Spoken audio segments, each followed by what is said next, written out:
Assalamualaikum warahmatullahi wabarakatuh. Perkenalkan, nama saya Widya Septiana Lestari, NIM 1930 50 50 52, kelas PIBB 2019, mata kuliah Psikologi Terapan, dosen pengampu Pak Hendra Wijaya MPDI.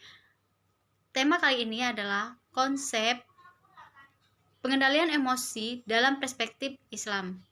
Menurut perspektif Islam, emosi identik dengan nafsu yang dianugerahkan oleh Allah Subhanahu wa taala. Nafsu ini yang akan membawanya menjadi baik atau jelek, atau budiman, pemurah hati, atau pemarah, dan lain sebagainya. Menurut perspektif Islam, kecerdasan emosi pada intinya adalah kemampuan seseorang dalam mengendalikan emosi.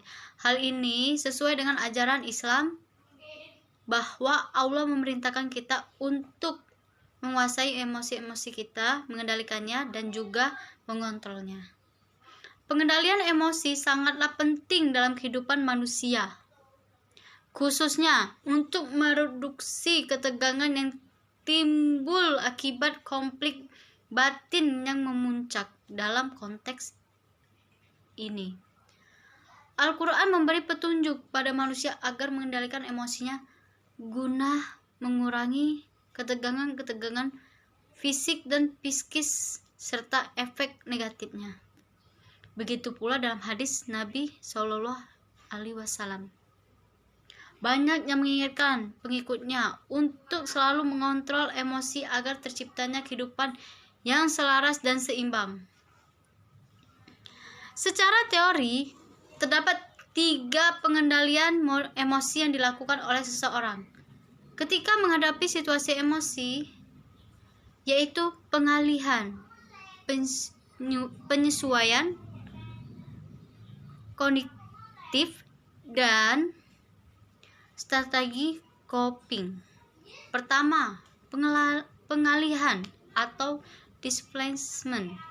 Pengalihan merupakan suatu cara mengalih atau mengalurkan ketegangan emosi pada objek lain.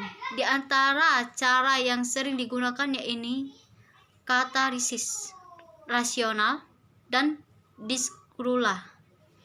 Kataris ialah suatu istilah yang mengacu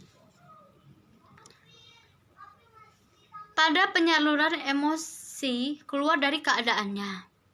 Sebutan lain untuk kataris ini juga dikenal istilah ventilasi.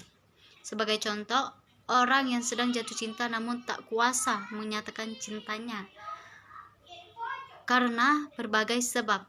Akhirnya dia menulis novel atau kumpulan puisi cinta yang tak lain merupakan penyaluran emosi dari apa yang sedang dialaminya. Bentuk pengalihan berikutnya adalah rasionalisasi. Rasionalisasi merupakan proses pengalihan dari suatu tujuan yang tak tercapai ke dalam bentuk lain yang diciptakan dalam pikirannya.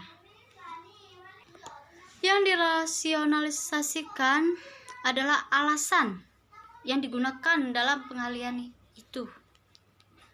Menurut Atkinson dan Hirschfeld